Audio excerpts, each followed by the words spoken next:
Good afternoon, morning, evening, whenever it is that Whatever people it are is. watching. It's our next episode. It's time to get through reading through the Bible in a year. And did I bring the thing? Here it is. Oh, Here's right, forgot our about that. list of what we're reading. Okay, this week, which is actually last week, because we're a week off, so pastor conferences and such, we are doing Psalm 49 to 51, Luke 21 to 24, which is the end of Luke, Right. and then Joshua chapters 9 through 24. And we're actually going to talk all about Joshua today because we didn't talk about him the Last week there. episode. So, So, which is kind of an important thing, I guess, when you get to the book of Joshua. It's, some touchy subjects. I remember when ISIS was a big deal a few years ago, the book of Joshua is a very suspect book because some of the topics are kind of happening there. Similar themes like holy war and stuff like that. So we'll dig into that here today and mention some of those themes, because the book of Joshua does have a very important spot in the Old Testament. It's the fulfillment of everything that God has done. It's the first book, because we've gone through the first 5 books, which are the books of Moses, the Pentateuch. Right. Now this is kind of the, you get all the law. Now we're getting into more of the history again. Yeah. I mean, we haven't really been in a lot of history since Genesis so much. I Right. mean, you get a little bit of it here and there throughout Exodus, Leviticus, Numbers, and Deuteronomy, but now we're getting into history again. And in terms of like a unit, how we should think of like the Bible telling its story, the books of Joshua through 2 Kings is kind of one narrative structure. I mean, each book has its own themes and literary elements and different things it's trying to do, but it's kind of a cohesive part of the section here is Joshua through 2 Kings. That's like Israel getting in the promised land, but messing it up. Yeah, and then how they get booted out. So this begins like the long kind of, climb or descent into that, as you might say. So we see a lot of these themes that have played out in the books of the Torah, now coming out here in Joshua and Judges and Kings and all that. So Samuel. Who wrote Joshua? Yeah, that's a pretty good question. When? I mean, probably what we have with Joshua is that probably a lot of it does come from that firsthand account of what Joshua did. You do have like they're referencing the book of Jashur, and that's so there's probably resources that people are drawing from, kind of like sources, and we rewrite things to bring forward the book of Joshua. So large chunks of it are most likely, no doubt, written by Joshua himself, but they are definitely pulling from other sources too. Whoever wrote it took Joshua's sources and then maybe filled in a few of the gaps of what happened between some of the things. Yeah, so most likely it's, maybe an editor in King David's court. Some people even postulate Samuel himself as the one who might have done some of these things too. So, there's, because a lot of people think he actually wrote Judges, Samuel did. Okay. And is the one that kind of compiled all the sources together because he's the guy who's kind of pushing it to the next stage. But whoever it was someone who, had access to easy sources that they wrote these down and considered it. And like I said, Joshua himself is probably an author to a good chunk of this stuff as well. So it's a good compilation of all of these materials coming together. So, but yeah, and in terms of date-wise, I was talking to this with the Bible class when we covered this, that this is a good 50-year span of time. Joshua was recorded in the book of Numbers as being part of the census in the book of Numbers there. So he's probably around 20 years old when they're brought out of Egypt. So he's, late teen, early 20s. 40 years in the wilderness makes him about 60 years old. And then he dies at the age of 110. And so the time frame from them entering into the promised land to Joshua dying is about 50 years span of time there that goes through. So this covers a whole, half a century. Yeah. If you go 50 years for us, that's 1970. Imagine everything that's kind of happened in our world since 1970 to 2020. And you get, the time frame for the book of Joshua here too. It's and God had told them this, right? It wasn't going to be one battle and they're all scattered. God says, I'm going to slowly push them out and drive them out from you. So we see how that's a long process to take, and ultimately how the people of Israel fail in that regard as well, but we'll get there in good time. So when you think of the book of Joshua, maybe what are some big things that kind of come to your mind? Joshua and the Battle of Jericho. Okay, the Battle of Jericho. Right? You can almost sing the song hearing that line, right?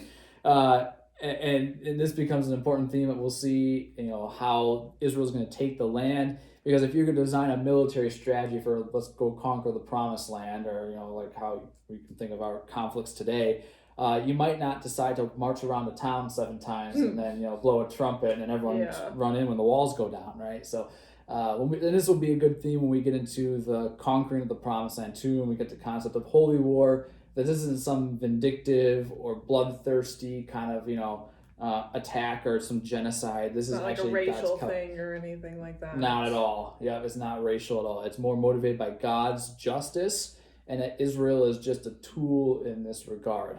And that God, at this specific point in time, is using these means to achieve judgment, which we'll see will happen on the other foot when the Babylonians come in and do the same thing to Israel. It gets really bad. So Israel is but a tool in God's plan of salvation and actions in the world.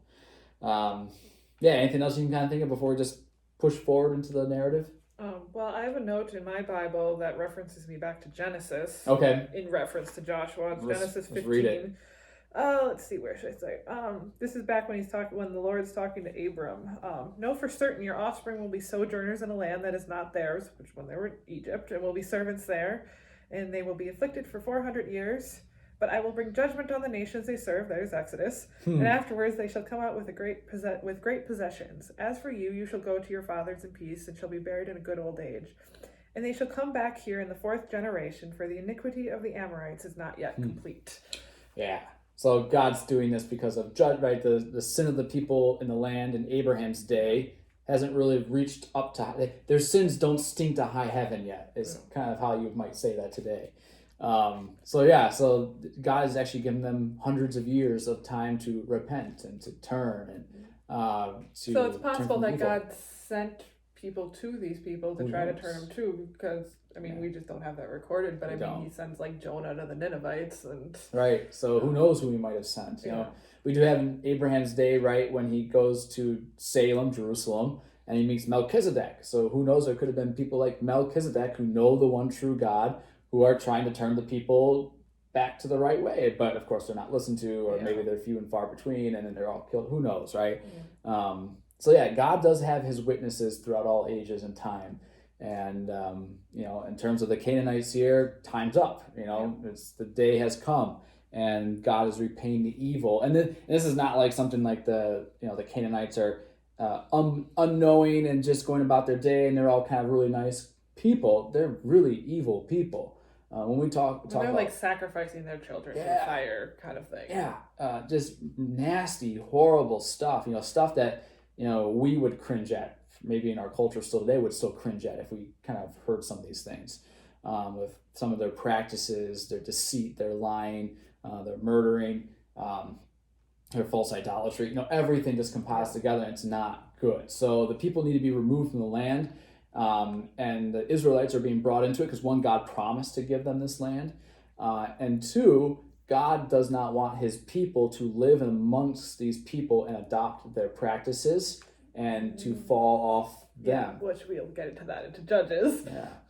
Because who has God called these Israelites to be, if you remember? They're the chosen people, the light to the world, kind of where the Messiah is going to come from. Exactly. So they're the people that everyone's supposed to look at and say, they're a peculiar kind of people. They're strange and weird for how they live, for what they do. What is this about, right? So they're almost, Jesus would say, a light on a hill. They're supposed to be a witness to the world around them of what God's going to do. And you had that Moses said, hey, if you practice what is written here in the Torah, what God has commanded us, people are going to look at you and go, wow, look at the wisdom of their God and all that he does and what he's done for them as no other God has ever done this before. And so for them, if they're to live as God's people, right, they need to have these influences away from them. Still, even the church today is called to live differently. We're not called to kill and to smite and to do this here, but we're called to suffer. It goes a different way here too. And God here is keeping his line, because that's the threat here, the line to the Messiah open, the promise given through Abraham, and Adam and Eve and the whole Old Testament. So good. Well then, we'll just pick up chapter 1. So Moses is dead. Yes. Sadness. But this kind of leaves a big gaping hole. Moses has been this huge figure in the people of Israel's life for the last 40 plus years. And now that he's gone, there's some shoes to fill, and Joshua, I love that the son of Nun, the servant of Moses. So here's the little assistant over here guy. He's the guy that's being turned to. It's interesting, and God even says that, right? Moses, my servant, is dead. And you get this thing, who's Joshua? He's this little assistant guy. It's not until the end of the book that Joshua is called the servant of the Lord, just like Moses.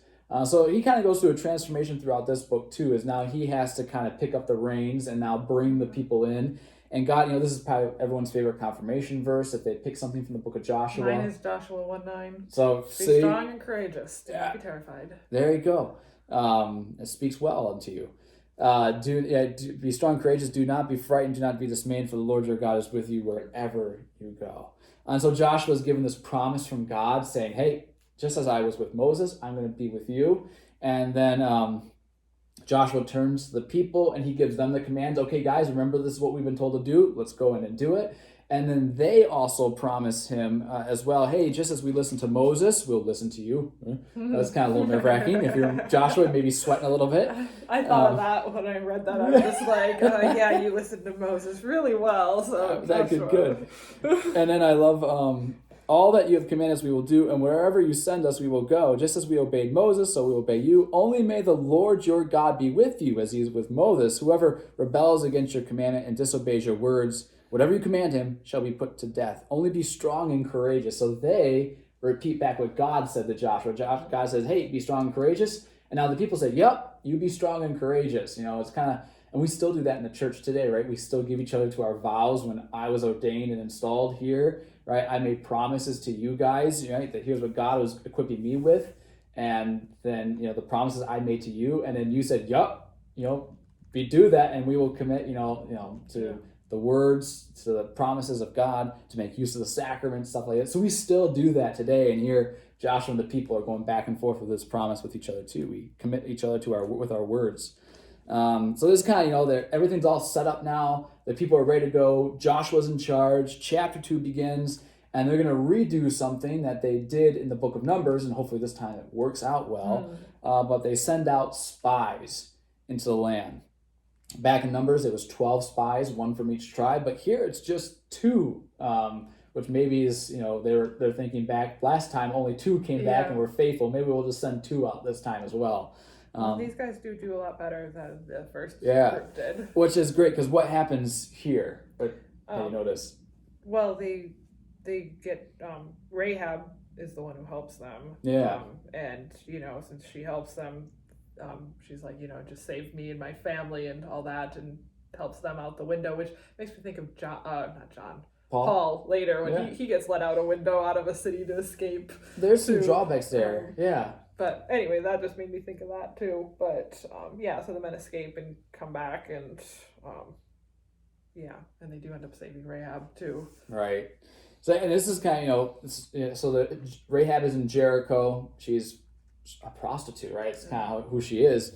And she turns and puts her trust in the God of Israel. And so she's one of these people of Jericho, and she's actually spared. So, right? So this isn't just like total slaughter. That's what it is. That is an important point, I think, is that it's not just Israelites by birth that are, the part of the chosen people. I mean, Rahab actually shows up in Jesus's genealogy. So it's not like these, people try to make it into a racial thing, and it's not. It's whoever's, puts their trust in God is saved.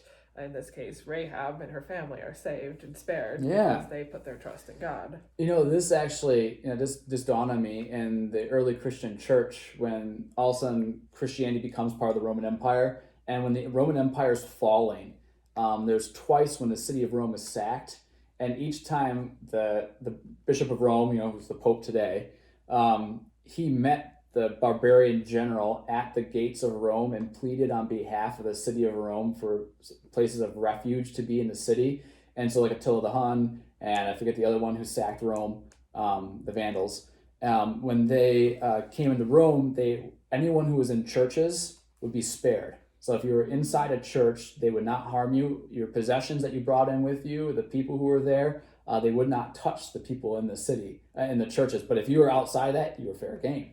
Is that the idea of the church our building being the sanctuary. Yeah. Why we call it that kind of idea. A place of refuge, right? Not just spiritual, but also maybe even physically too. That you won't just come in here and do violence in a church. And so the Vandals actually honored that and said, yeah, whoever's hiding in churches we'll spare. So kind of same thing here with Rahab, right? If you're inside your house, whoever's with you, we'll spare them. So what an opportunity for Rahab to be like, hey, everyone, I'll kind of maybe come in here and yeah, you're part of my family. Yeah. I suppose if you're in those, in the case of like, sacking Rome and stuff, if you're in the churches, it means you're not fighting against the people who are invading. Yeah. So, I mean, to them, it's like, okay, yeah, we'll spare you because, I mean, in this case, it's like Rahab and whoever's with her won't be fighting against them. So right.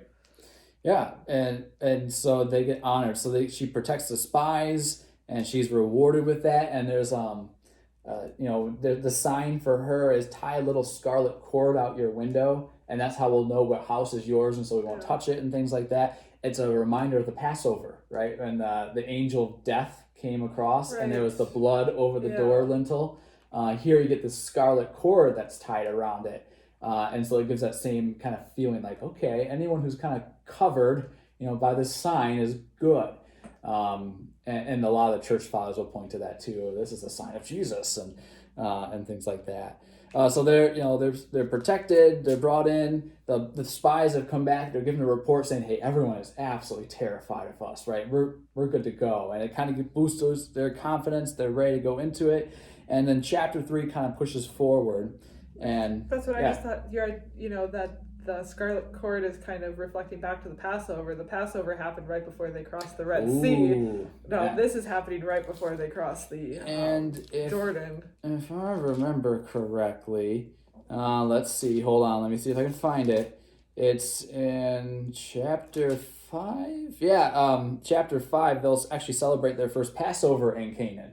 And that's when the bread will stop and the manna will stop coming down from heaven is when they finally are seated in the land. But another thing with Rahab, you mentioned it there, that she shows up in the genealogy of Christ. So here's Jesus taking a Canaanite from his genealogy, and it's part of who he is. Without her, there would be no Christ. And so not just Israelites are part of this promise, but also non-Israelites. And we'll see that with Ruth and Bathsheba. Who also have maybe some stained stories in the scriptures who are also used to put in the line of Christ. So Jesus isn't afraid to take on sinful humanity's story. It's part of his story. So God, literally, it's part of who he is. It's kind of an early reflection of like the church not being just the Jews either, bringing in the Gentiles. So we see that even sprinkled throughout here right now. We saw in the Exodus when some Egyptians left with the Israelites too. So it's a wonderful promise. We see how God is at work trying to bring all nations in. Correct? That was the promise. All nations will be blessed. Rahab here is part of that blessing too. So basically the Jews are less of a race and more of a religion, a faith group more than a biological group. Exactly. We see already hints of that there. While the genealogy of biology, right, it has a part to play. Here we see that it's also others are included in that too, so it's kind of cool. Grafted in. Yeah, exactly. They're grafted in. Chapter 3, right? Just as they crossed the Red Sea, so they crossed the Jordan as well, and brought into the Promised Land. This is the waters dry up, and so the people can cross on dry ground. And so this is kind of one that boosters who Joshua is, right? Because just like Moses, God did it again. So, okay, totally with Joshua. So we can give confidence with who Joshua is. But it also is kind of a foreshadowing of a washing, right? We get this with Peter, talking about the Noah's Ark, the Red Sea, people being brought to the Red Sea. Here now the people are brought through water into the Promised Land, right? We see it with baptism too. And in fact, this is also why John the Baptist goes to the Jordan River to baptize, because this is where it all started, how the people came into the Promised Land.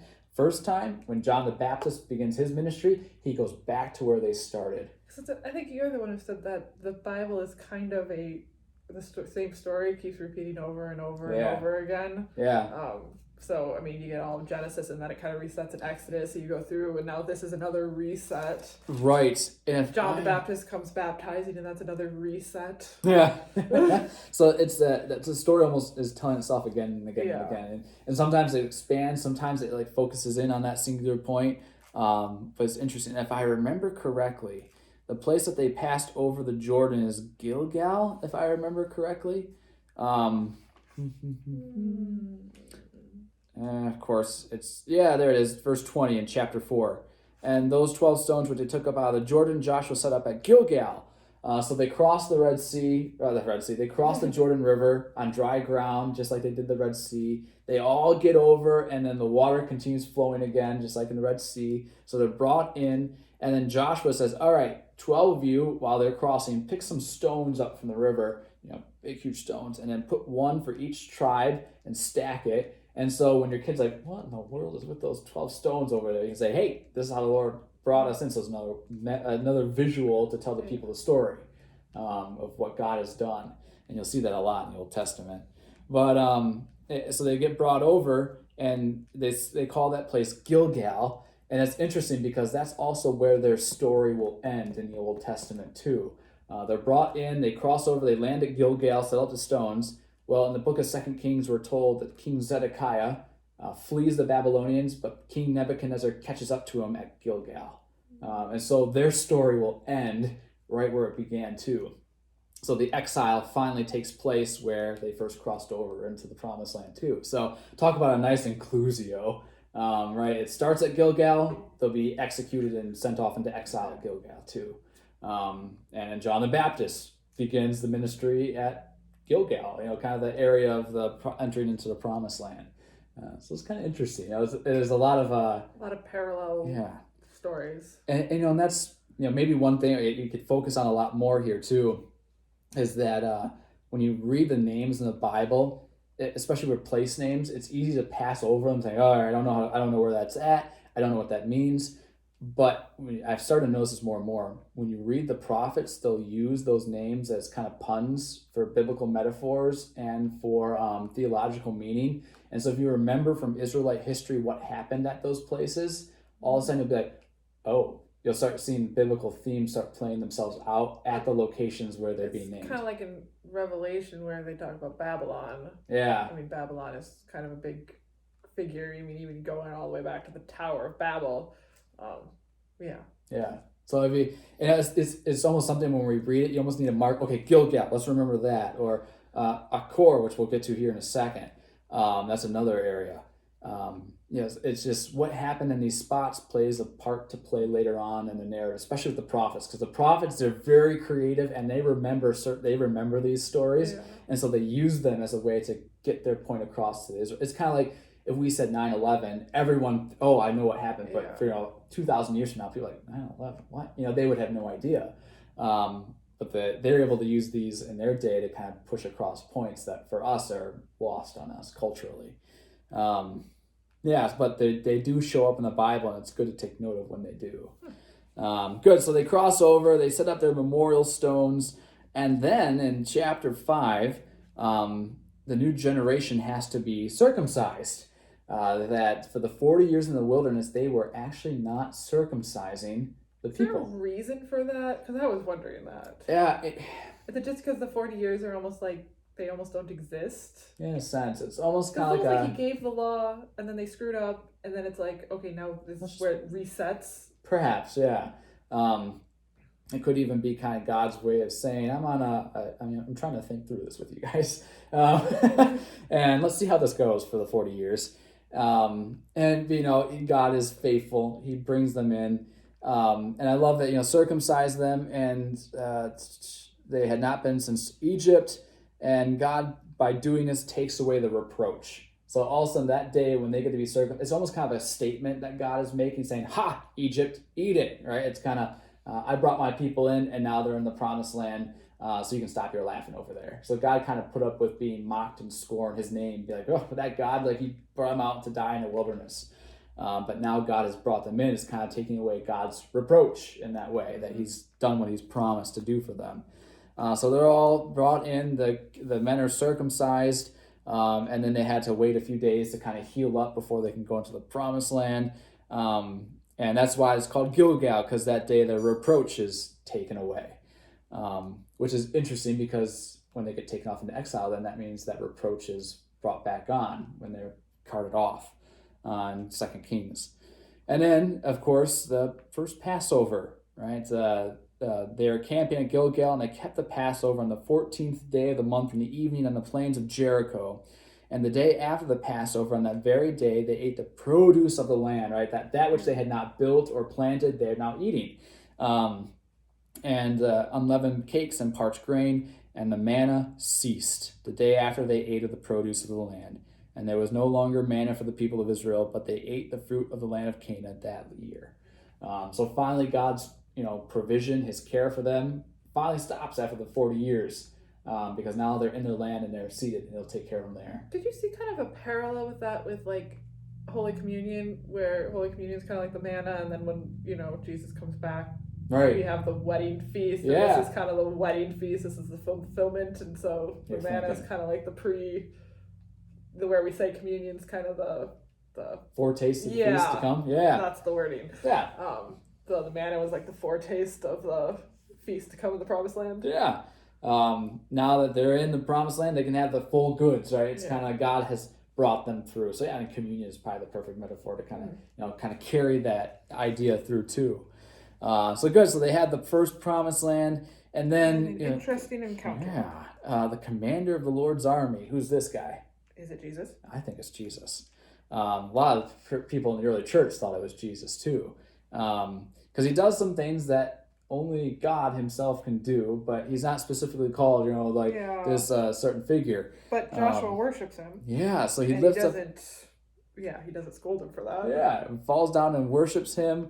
He's called the commander of the Lord. This is kind of like the idea of the Lord of hosts. He's the commander of the angelic armies. He's kind of the guy who's in charge. We get the whole take your sandals off, which last time we saw that was the burning bush. Yeah.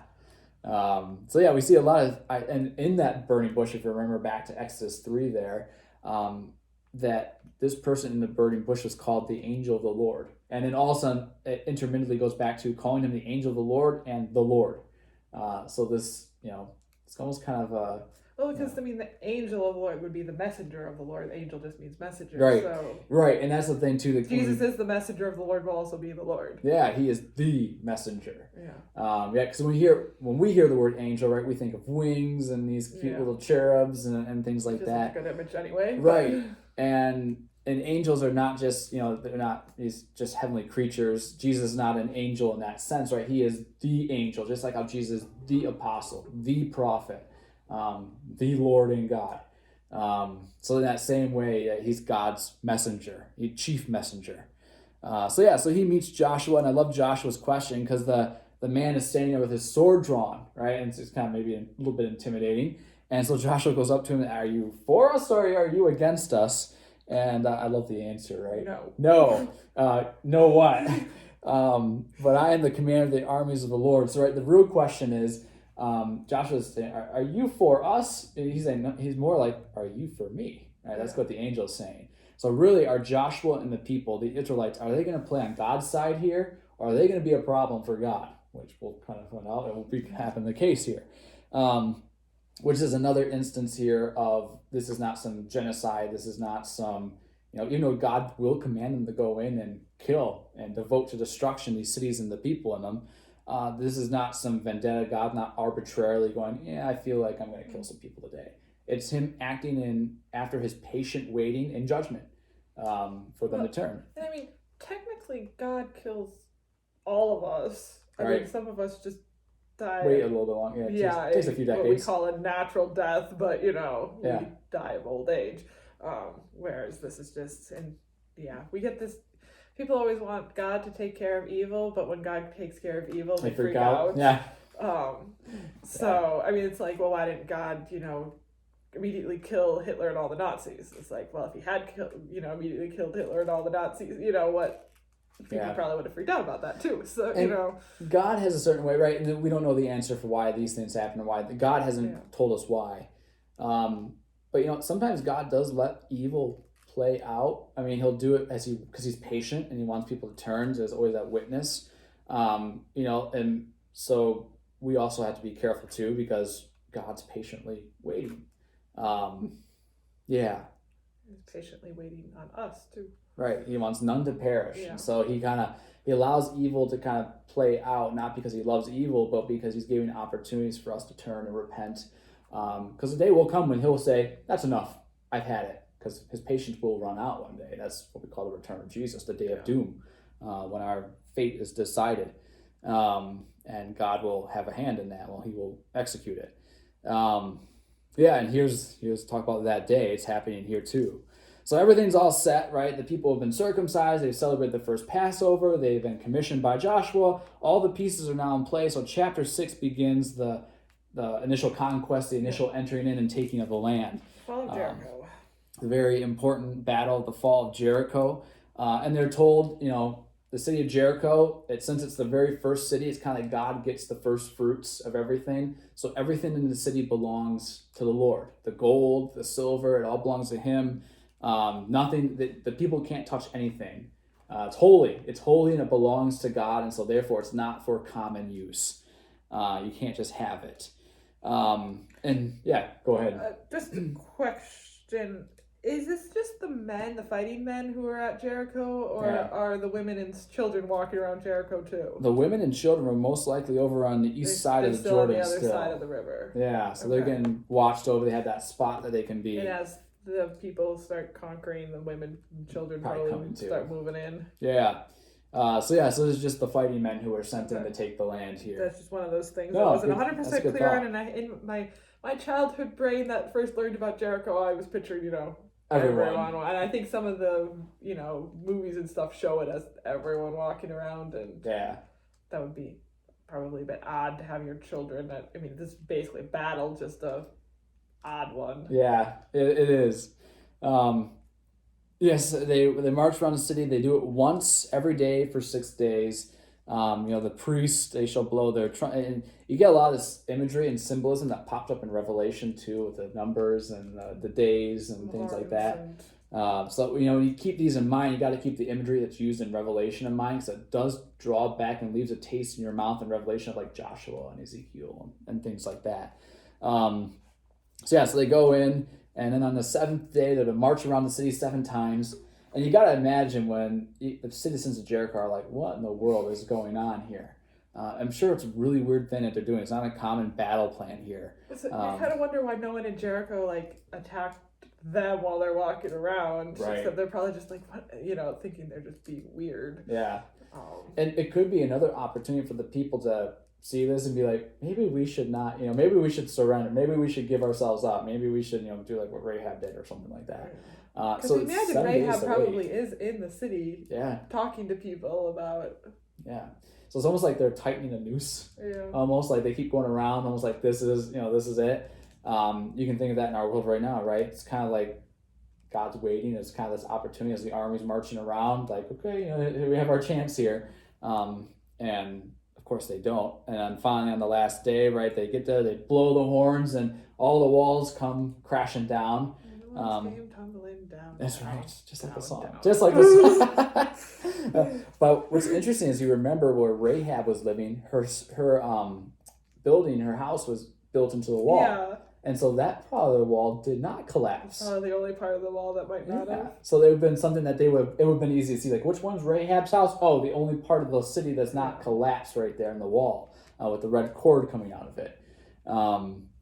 Protect that. So Joshua gives that order, right? Everyone goes straight in. So they're probably all around the city, and the walls fall. So everyone just goes, run to the center of town, and I'll meet you there. And so that's what they do, is they run straight in. And we're told they devoted all in the city to destruction, men, women, young, old, oxen, sheep, donkeys, with the edge of the sword. Because that's how you devote something. You devote something with the sword. And then they go, the 2 spies that knew Rahab, go find her, bring her out. All of her relatives that she put inside, and also she goes and lives with the people of Israel. And we're told that she still lives there to that day, which is a remembrance saying that this is probably Joshua writing this, because they're saying Rahab's still here with us to this day, saying that this is written in probably Joshua's lifetime. So once again, here's an illustration of Joshua actually writing this book too. There's an oath that Joshua lays aside. You want to read that oath there? Chapter 6 is verses 26 and following. Cursed before the Lord be the man who rises up and rebuilds the city Jericho. At the cost of his firstborn shall he lay its foundation. At the cost of his youngest son shall he set up its gates. Yeah. Which does happen. It does. First Kings, I think. Yeah. That one is one of the kings there. I think so. Yeah. I might have written down the reference. Yeah, if you find it. Hold on. Because it is an interesting thing that this curse actually does happen later on in the biblical story in the Old Testament. 1 Kings 16:34. Okay, 1 Kings. So if we flip there real quick. 1 Kings, you said 16? 16:34. In the days of Hiel of Bethel built, in his days, Hiel of Bethel built Jericho. He laid its foundations at the cost of Abiram, his firstborn, and set up its gates at the cost of his youngest son, Segub, according to the word of the Lord, which he spoke by Joshua, the son of Nun. So this is during the reign of Ahab, or Asa? Ahab. It's a king of... If he's king of Israel, probably Ahab. Asa, king of Judah. Ahab, the son of Omri, began his reign over Israel. Yeah. Yep. And if you remember that Ahab, he's the most wicked king in Israel, one of them, whose wife is Jezebel. Right? Yes. Jezebel. So, kind of knowing that character. So one of Ahab and Jezebel's sons was killed or died at the cost of, or maybe it was other wives, at the cost of building Jericho. And so you do see that the cost of his youngest son, he shall set up his gates. So that curse does come into play later on. Then back in chapter 7 of Joshua, we get now chapter 6 and 7 are actually foils to one another. We see an example of when Israel was faithful and did what God commanded. And chapter 7 is an example of when they are not faithful, and the result of that this war isn't going to be because they have so many numbers and they're so smart that they're going to take the promised land. It's whether they're going to listen to God or not. In chapter 7, we find out, someone, Achan, the son of Carmi of the tribe of Judah, so talk about this is sad, took some of the devoted things. And therefore, he kind of hides it. We're told he buries it in the ground, which brings it to mind the parable of the talents. Again, when Jesus says the guy who says, I took this and I buried it in the ground, right? You get this, just like Achan, who's unfaithful and took what he shouldn't have and did what he did with it. Which is interesting. Achan means trouble, one who causes trouble, which is what Achan does. And I do believe someone who's troubling Israel, or I forget the verse that is in, but Achan lives up to his name because Achan ends up troubling Israel. So the troubler troubles Israel for what he did by taking of the devoted things, which we'll find out in a second what he took, because that's of interest too. And so when the Israelites go out to battle at Ai to take the city, they're like, there's not too many, so we only need a few people, send them out there. We're told that they are met in defeat in battle, and 36 of them die. 36 of their men, verse 4. I killed about 36 of the men of Israel and chased them to the gate, and so the hearts of the Israelites melted and became as water. And then Joshua, he tears his clothes. He's all upset. He's like, why, God, did you allow this to happen? You told us to take the land, but we can't take the land. So this kind of puts the whole thing in jeopardy. And God is actually upset. He's like, dude, come on. Someone took one of the devoted things, and so I'm no longer with you. Solve this, and then we'll continue on. What I find interesting about this is people always seem to think that, what they do doesn't matter to the rest of the community. My sin is my own and shouldn't matter to you what I do. It does show that the sins of one person in the community or in the church, it does affect everyone else. We're all connected. There's the whole one body. And so here, one person in all of Israel affected hundreds of thousands of people. And that's a good thing. Even when we don't what is going on, why is there this trouble? Why is there this sin? Why is there this pain? It's probably because there is a sin that is going around that we might not be aware of, but the Lord knows. And there's a cost for that. Sin affects everything. Yeah. We have this very individualistic attitude, but we're all connected in a community. And matters. They also pay in a community too. So, they have to all stand out, and then their cat lots are taken, and this tribe is brought forward, and that's this family, and then that clan, and then boom, we find out that Achan is brought forward. Joshua kind of says, dude, what did you do? Let us know. Don't hide it. And I thought, give glory to God. And so Achan says, I have sinned. Here's what I did. And I saw among the spoil a beautiful cloak from Shinar and Sinar. and 200 shekels of silver, a bar of gold weighing 50 shekels. I coveted them and took them, and see, they're hidden in the earth inside my tent with the silver underneath. Of course, you know where Shinar is at. If you remember Genesis chapter 11.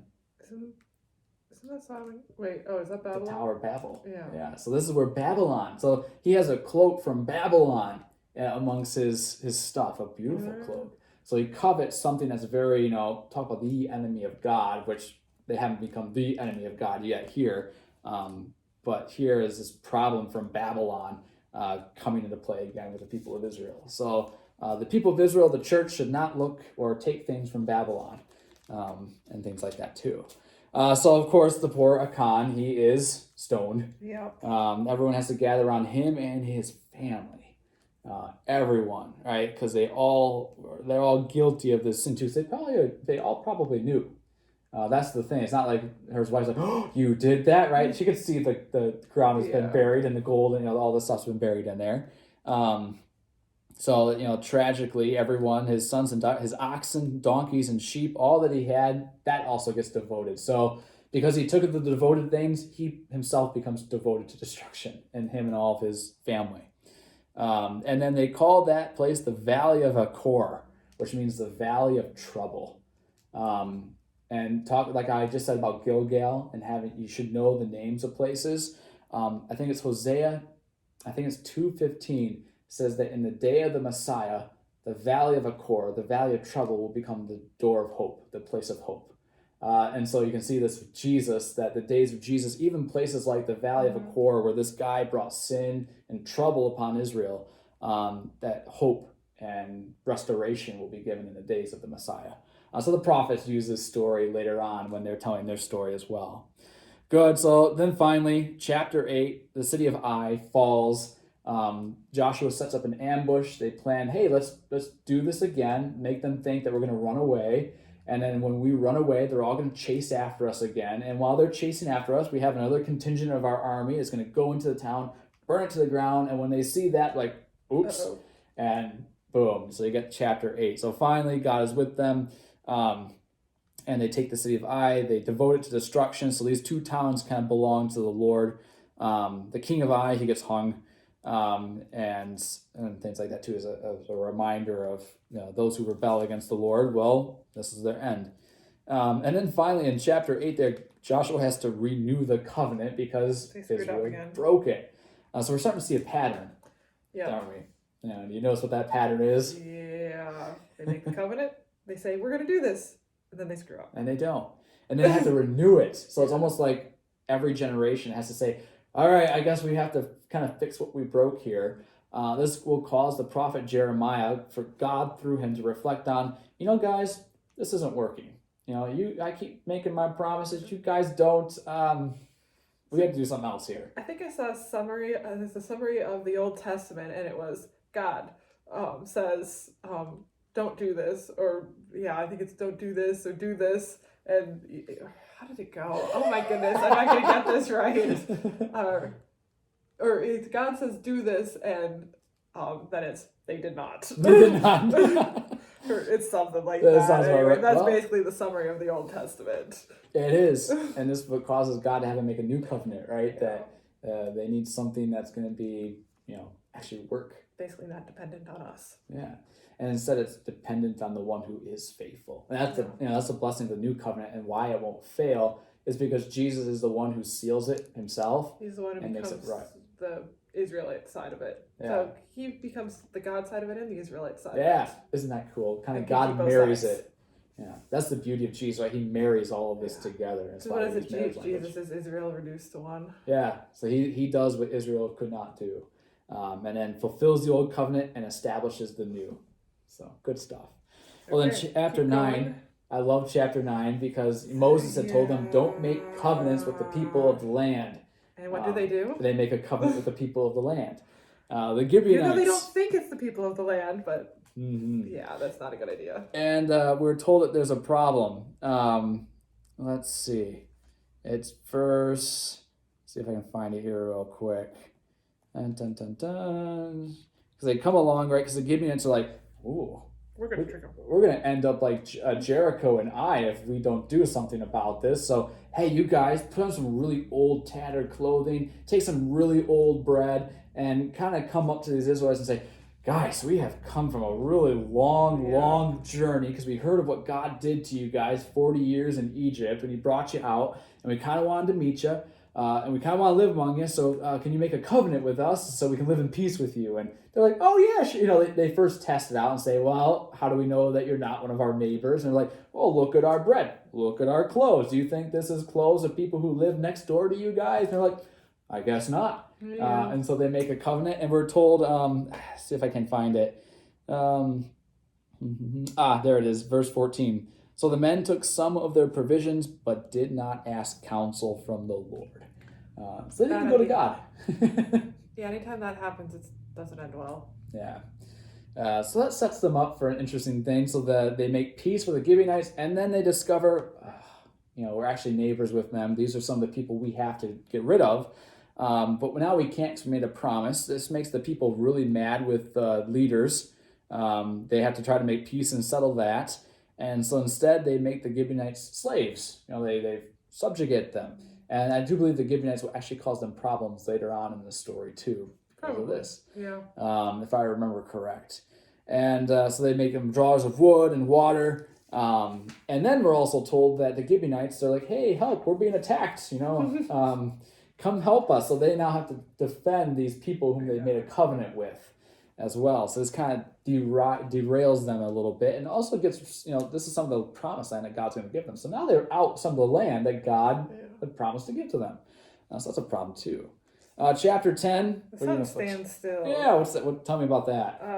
Basically, was it they're in a battle? Forget who they're in a battle with at this point. I think it's 5 kings. But basically, they, Joshua's like, what is it? If he holds his hand up, the sun doesn't go down. Anyway, the sun doesn't go down because. Okay, now I can't find it. I get all my stories mixed up in here. Let's see. Basically, this battle's going on, and it stays daylight for a lot longer than it should, so that the Israelites could finish the battle. Yeah. So the sun doesn't go down. There's the verse 12. At that time, Joshua spoke to the Lord in the day when the Lord gave the Amorites over to the sons of Israel. And he said in the sight of Israel, Sun, stand still at Gibeon, and moon in the valley of Aijalon. And the sun stood still, and the moon stopped, until the nation took vengeance on their enemies. Is this not written in the book of Jashar? The sun stopped in the midst of the heaven and did not hurry to set for about a whole day. There had been no day like it before or since when the Lord heeded the voice of a man, for the Lord fought for Israel. The way that's kind of clarified, like, okay, this did actually happen, reminds me of in the Gospel of John, when he says about the when they speared Jesus aside and blood and water came out, and he's like, John is like, I know this happened, basically. Yeah. I know this sounds strange, but this did happen. I witnessed it. And I feel like that's kind of the same thing here, because they know the sun should stop. I know people think this is just one of those fanciful stories, right. But I was actually looking up, and I don't know how many of these legends are true, but apparently there's some legends from around the world, like some Native American ones and stuff, of like long nights or long sunsets or sunrises. So, because if you think about it, when the sun stopped over the Middle East, that means it was dark on the other side of the earth for longer than it should have been. Right. So I don't know how many of those legends and stories are true, but you wouldn't be surprised if this did happen if you didn't have some of those things enter into legend. Right. Yeah. But anyway, it does make you wonder. Yeah. And how's God able to stop how's God able to stop the rotation of the earth and keep all these things going? Well, he's God, so he can do as he pleases. Pretty much. That's what people are like, well, what does destroy the earth, or all this stuff, or it's not the sun that stopped, it's the earth that stopped. And it's like, but it's God can pause reality for a second to do what he needs it to do. Yeah, if he can create everything, he can do what he wants with the sun. So, we'll leave it to his wisdom and his might. Those 5 kings were told it's the kings of Jerusalem, the king of Hebron, the king of Jarmuth, the king of Lachish, and the king of Eglon. They get caught. They go hide in a cave. And Joshua, they have to go roll the stones in front of it. You can almost get some resurrection vibes here. Yeah. Go hide them in the cave. We'll deal with them later.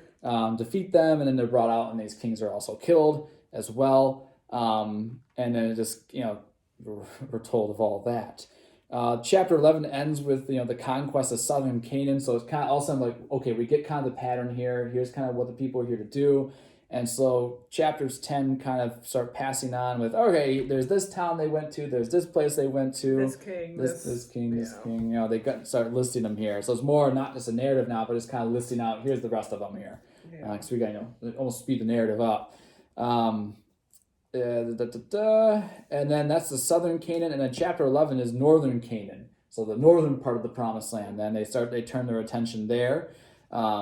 And so they start listing all these things. And we get some interesting language that starts coming out here.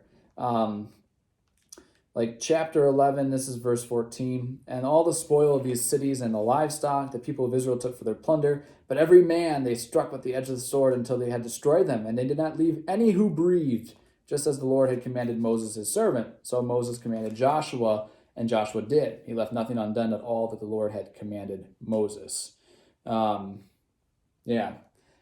Which is interesting here because you get this, language that they destroyed them all, right? None of the Canaanites survived. They're all dead. They're all killed. Which begins then, like later on, you're like, well, there's some left. They destroyed the king of Jerusalem, but there's still the Jebusites who live in Jerusalem. What gives? And we see here that this is hyperbolic language. This is kind of how you talk about fighting, right? We killed them all, right? Yeah. But there's still some survivors.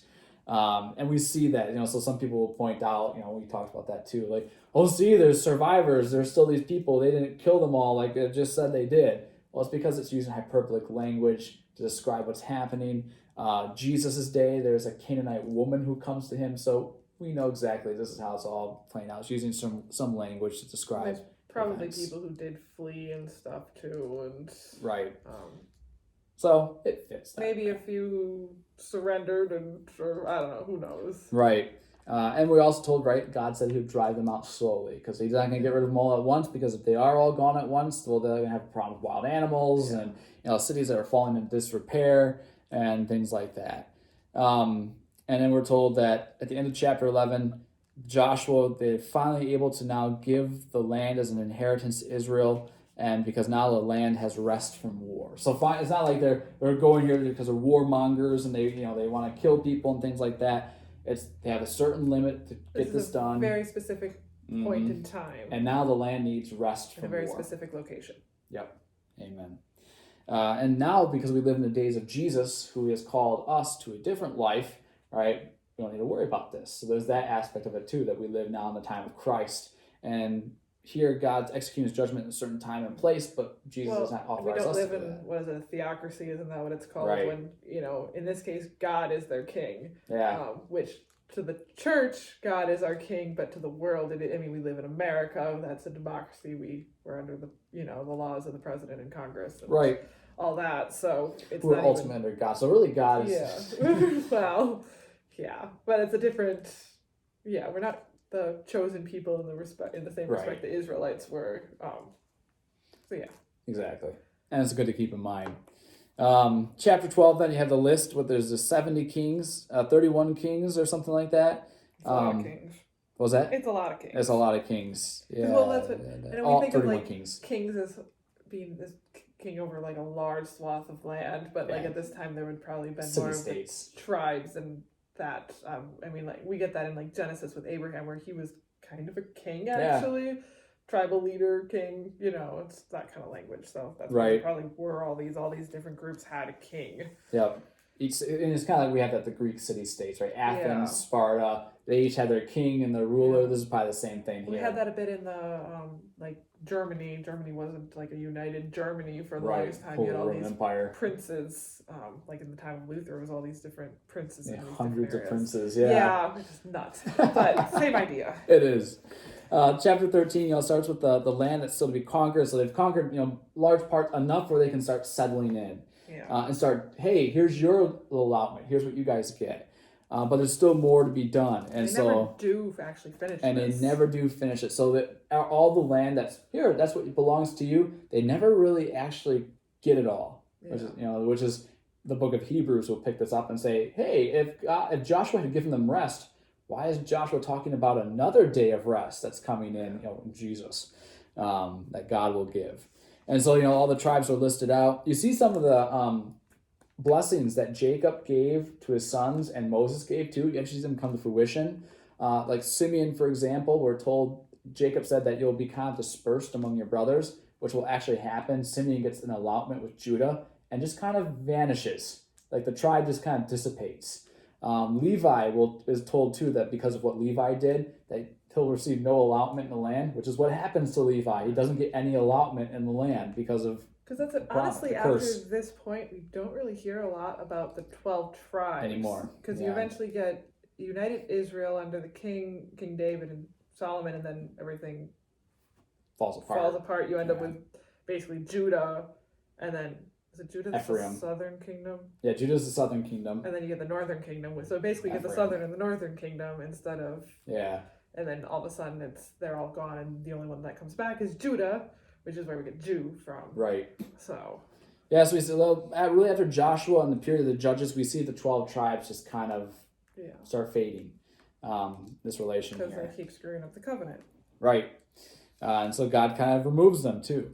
So they each get an allotment. Judah gets the first one. Yeah, it's might be backwards, but we'll try to fix that. Here it is. This is the promised land. This is each of the tribes that were given.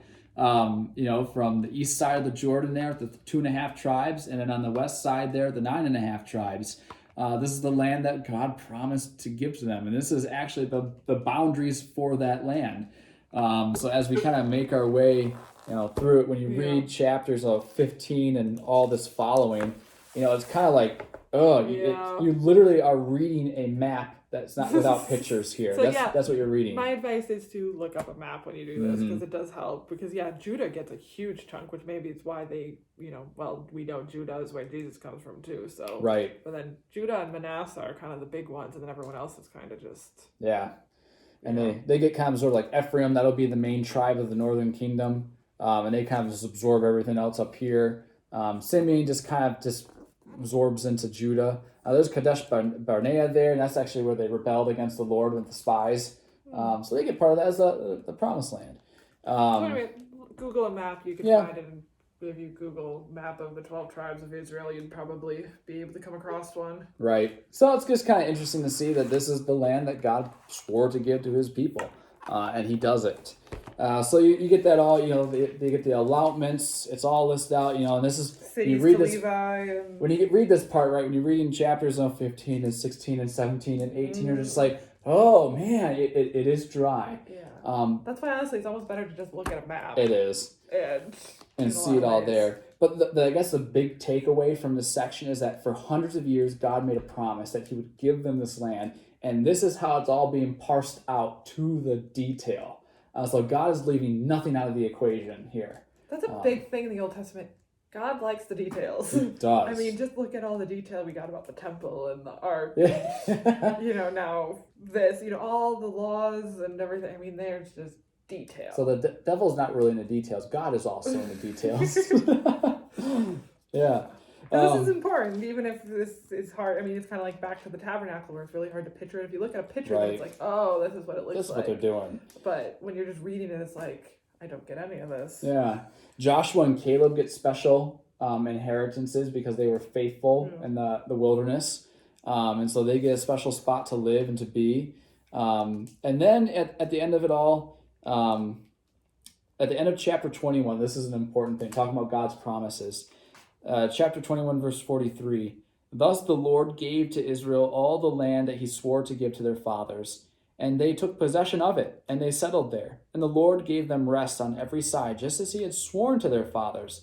Not one of all their enemies had withstood them, for the Lord had given all their enemies into their hands.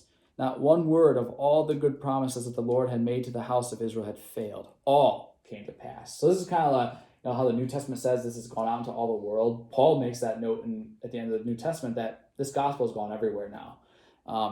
We've done the job. Or here in the book of Joshua, it's the same thing with everything that God had promised to give, he has given. He has upheld his end of the deal of the promised land.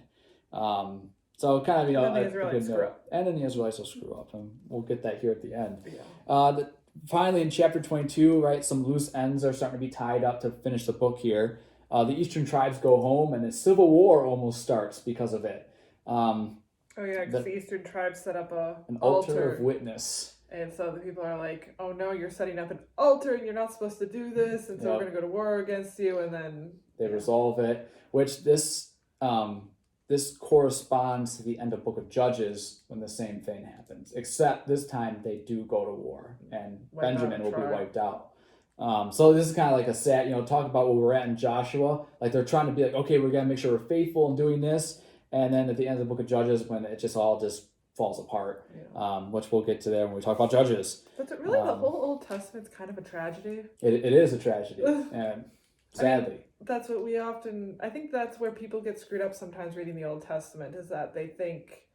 It's a glory story. It's not. Yeah, you think of it more of like, Jesus rising on the third day, and this is the triumphal, all that stuff, whereas the Old Testament isn't... I mean, the Old Testament is basically how we are sinful and keep screwing up. Yeah. Is kind of the point of the Old Testament. God is faithful, we screw up, and somehow this has to get resolved. Yeah. And God will work, and we'll see that when we talk about the Book of Judges, we're going to see that, especially in the Book of Ruth, how even through chaos and the disintegration of society, how God is kind of pushing things forward too, which is good news for us as well. So they resolve the conflict, they all go home, and that's kind of how the story kind of wraps up. Is that the promised land has been taken? It's taken them about 5 to 10 years to kind of do it, and then we get kind of a break in the story. In chapter 23, we're told a long time afterward, when the Lord had given rest to Israel from all their surrounding enemies, and Joshua was old and well advanced in years, it's time for Joshua to kind of give his closing speech. And this kind of mirrors Moses in the book of Deuteronomy. And Joshua makes actually the same points that Moses does. He tells them to be careful, keep the laws of Moses that he has commanded us, because now that we're in the promised land, are we going to stay in the promised land? That's kind of where the narrative is starting to wrap up here. So Joshua, the other part of Joshua that people are probably really famous for knowing is choose this day whom you will serve, right? Everyone kind of knows that verse. For me and my house. Yep, we will serve the Lord. Because he's talking like, here's what happened to our father Abraham, and then here's what happened to people in Egypt and the people in the wilderness. So if it seems too hard to serve the Lord, right, choose this day. And then the people, of course, say, well, of course we'll serve the Lord, right? And we'll do this. And then Joshua, just like Moses in chapter 24, verse 19, but Joshua said to the people, you are not able to serve the Lord, for he is a holy God. He is a jealous God, and he will not forgive your transgressions or your sins. If you forsake the Lord and serve foreign gods, then he will turn and do you harm and consume you after having done you good. So they keep saying, oh, no, we'll do it. And he's like, okay, well, earth and heaven have heard your words today, and they'll remember this. So it's kind of the witnesses against them. So finally, the covenant's kind of renewed. So Joshua, verse 25 there. So Joshua made a covenant with the people that day and put in place statutes and rules for them at Shechem. And Joshua wrote these words in the book of the law of God, which maybe, Joshua is also adding into continuation. So maybe Joshua wrote the back end of Deuteronomy, like the chapters after Moses died. And Joshua said to the people, behold, this stone shall be a witness against us. And so Joshua sends the people away, each man to his inheritance. So go, live in the land, and remember what you have said here today. And so something we could maybe learn from the Israelites nowadays is that we can't save ourselves. We just are not capable of it. I mean, we see them time and time again saying, oh yeah, we'll do this, and then they don't do it. Right. Yes, we'll do it. Then they don't do it. And we could maybe learn from that, because people often think there's that kind of American Christianity vein sometimes that starts trying to teach you that, oh yeah, you can be good enough, you can do this, and all that, and we can't be good enough, and we should learn that from the Israelites, that we just can't be good enough. It's not going to work, yeah. Indeed. But we have a faithful God. And indeed, and through his son Jesus, he has shown forth all of his promises, and promises to give us new hearts and new minds, and that we have now by faith, and we will receive on the last day by sight too, which will be a good day. And then finally, the book kind of wraps up. So you kind of notice, I love how the book of Joshua ends, because it really does tie up a bunch of loose ends. Oh yeah, that was the whole thing with the bones of Joseph. Yeah. I like that, because when Joseph went, he said, don't bury me in Egypt, but bring me out when God brings you out, and however, I think he says like 400 years, bring my bones with you and bury them. And so he gets buried back in the promised land where Jacob had bought. Yeah, so I kind of like that. It just kind of wraps everything up that what Joseph has said is going to happen. So the book of Joshua, if you want to kind of fine tune, like what is the whole point? What's the main theme of the book of Joshua? It is fulfillment. Everything that has been said is now fulfilled. Kind of like an epilogue to the first 5 books. It really is. It kind of gives us a conclusion to it all, even to the point of Genesis. It wraps up points that Genesis made. And it became an inheritance there. And then the last verse tells us that Eleazar, the son of Aaron, died, and they buried him at Gibeah, the town of Phinehas' son, which had been given to him in the hill country of Ephraim. So basically, everyone who was wandering around in the wilderness, the leaders who came out of Egypt are gone. Yep. So which kind of leaves us at the point now. The book of Joshua closes with, okay, they're in the promised land. Everyone who remembered what God did is now gone. They're not physically here with us anymore. Are the people going to be faithful? And we find out really quickly into Judges that they do not. It is not. Even the book of Joshua kind of maybe gives us an ominous hint there in chapter 24, verse 31. And it says, Israel served the Lord all the days of Joshua and all the days of the elders who outlived Joshua and known all the work that the Lord did for Israel. So you're kind of, okay, they're faithful for these days. But will they continue in that? Yeah, because there's kind of a parallel at the beginning of Judges then in chapter 2 about that they served the Lord. I think it's almost the same. And the people served the Lord all the days of Joshua and all the days of the elders who outlived Joshua, who had seen the great works the Lord had done for Israel. Then Joshua dies. And then I think it actually says here, and there arose another generation after them who did not know the Lord or the work that he had done for Israel. Which is a callback to Exodus. Yeah. There's a new Pharaoh who rises up who does not remember Joseph or what he had done for Egypt and things like that. So all sounds like we're back in Exodus. We're like, this isn't good. Yeah, but this is, well, we'll talk a little bit about Judges in the next episode, and then, because we'll be doing Galatians and then a bit of Judges. Yep. We'll get into the rest of Judges later, but... That's probably a good spot to stop then for today. So that's the book of Joshua in a nutshell.